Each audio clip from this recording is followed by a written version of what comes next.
So I'm here, usually I'll have an underhook, right? You weave this leg in, and then you bring this knee behind their knee, right? You bite, land, and then you immediately bite for the heel hook, okay? So here's the thing. From an injury perspective, okay, it is super easy for me to do this wrong and injure Christian, right? Or in his reaction to defend, right? He slips on the ground or he moves the leg in a way that I don't expect, and then instead of crashing behind the knee and buckling him and taking him down, right, I crash into the side or in front of the knee.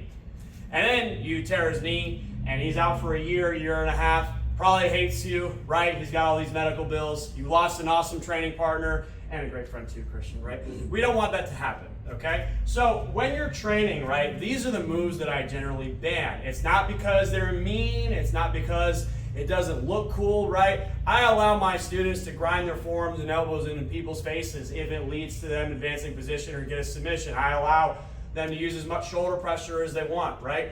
Mean, uncomfortable, but not going to lead to injury at a high rate. This is the kind of move that's going to lead to injury at a high rate. That is why it's banned, and that's why I don't recommend anyone train it, okay?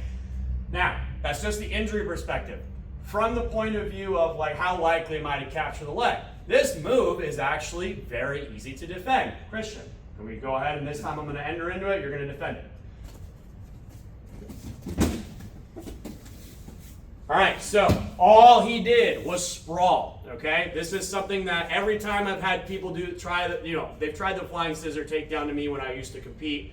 This is what I would do every time. You literally just sprawl the leg back, and then you're on top, okay? Now, to negate the sprawl, if instead of doing this flying scissor takedown, you roll underneath them for the honey hole / knee bar, right?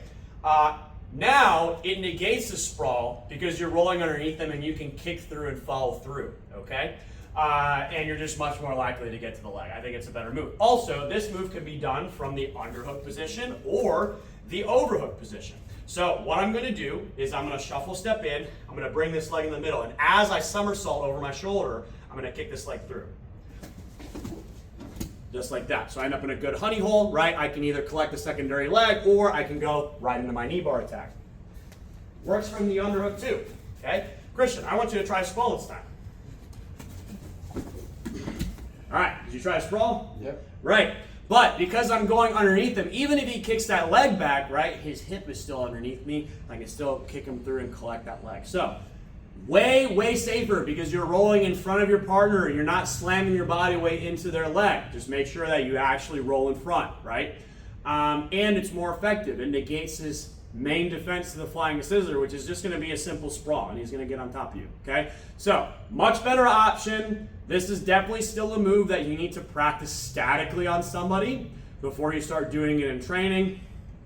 I would work it with a higher belt first too, work it with your instructor if you're a white belt, right? Make sure you're doing it the right way. But flying scissor takedown, I think should be completely banned at the gym. I wouldn't let my black belts train it. I wouldn't let my brown belts train it. It's just too high a risk of an injury for something that frankly is not as effective as other alternatives. So there you go, guys.